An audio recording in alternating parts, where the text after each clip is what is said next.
A pergunta é simples, basta crer em Jesus para ser salvo? E a resposta era para ser mais simples ainda. Mas a questão é que nós vivemos cercados de muitas e muitas religiões, muitas vozes, opiniões diferentes sobre o que é ser salvo. E o que eu vou dizer aqui talvez te assuste de primeira vista. E se você não assistir esse vídeo até o final, talvez você possa acabar me taxando como herege. Mas eu te peço com sinceridade, assiste esse vídeo até o final para você entender o que realmente eu quero dizer. Bom, hoje é comum ver muitos cristãos que confiam mais nos seus próprios esforços do que em Jesus e na sua obra da cruz. A dificuldade para muitos talvez seja em entender como caminhar depois de crer. Mas a Bíblia, ela é clara. Deus salva com um propósito: servir e esperar. Existe um grande contraste evidente entre a vida antes e depois da salvação. É claro que só Deus conhece os corações das pessoas, mas dá para perceber pelo modo de viver se a fé que alguém professa ela é verdadeira. Paulo escreveu: os injustos não herdarão o reino de Deus. E tais fostes alguns de vós, mas fostes lavados, santificados e justificados. E ele ainda completa: tudo me é lícito, mas nem tudo me convém, e eu não me deixarei dominar por coisa alguma. Quando se perguntam o que salva então? A resposta ela varia, são muitas. Tem que confessar com a boca, tem que ser batizado, tem que participar de todas as santas ceias, participar de todos os cultos, não faltar nenhum, etc, etc, etc. Claro, tudo isso é importante, mas nenhuma dessas coisas por si só salva alguém. O erro está em confundir o fruto com o fundamento. E a Bíblia é clara: pela graça sois salvos por meio da fé. E isso não vem de vós, é dom de Deus, não das obras para que ninguém se glorie. Deus não está trocando o céu pelo seu bom comportamento, querido. Ele oferece vida eterna a quem confia na obra completa de Cristo na cruz. Mas afinal, o que significa crer em Jesus? É só acreditar que ele existiu? Ou é crer naquele que deixou a sua glória, tomou o nosso lugar, carregou os nossos pecados e foi abandonado na cruz por amor de nós?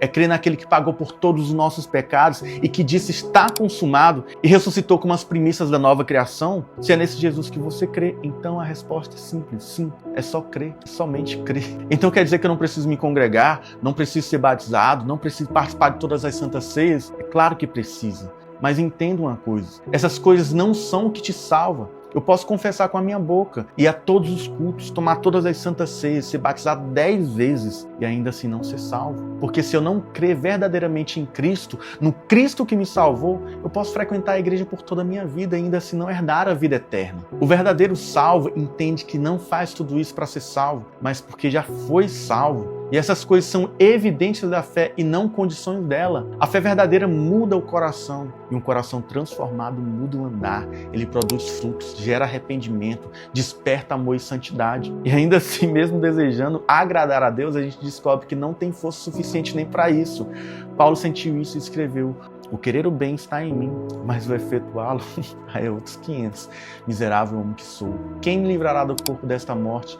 Graças a Deus por nosso Jesus Cristo, nosso Senhor. A graça não apenas nos salva, querido, ela também nos sustenta. E a Bíblia diz: o justo pode cair 7 vezes, mas se levanta. E a diferença entre o salvo e o perdido está nos frutos que cada um produz. O verdadeiro salvo entende que as boas obras, a comunhão, o batismo, a ceia são frutos da salvação e não moedas de troca. A figura é simples: 2 criaturas, a ovelha e a porca. As duas podem cair na lama, mas a ovelha sente nojo e logo quer sair. A porca já gosta da lama, se revira, se acomoda, porque lá é o lugar natural delas. O não salvo vive mergulhado no pecado, se embriaga, critica a igreja, odeia tudo que vem de Deus, mas quem nasceu de Deus não suporta o pecado. Entende o valor da comunhão, a importância de se congregar, o estar perto dos irmãos e da presença de Deus. Pode cair, sim, mas não permanece, porque o pecado deixa de ser um prazer e passa a ser um peso. E é aqui que entra um dos contrastes mais lindos do Evangelho: a diferença entre os filhos e o empregado. O filho foi adotado por amor, ele não fez nada para merecer, ele serve porque ama. Já o empregado, ele trabalha para receber, serve para ser pago. E quem acredita em salvação por obras vê Deus como um patrão exigente. Ele vive de olho na recompensa. E quando as coisas dão errado, ele pensa: ou não estou me esforçando o suficiente, ou Deus ele é injusto. E cansado dessa lógica, ele acaba voltando para o antigo patrão, que é Satanás. Aquele que promete liberdade, mas entrega correntes. Já os filhos...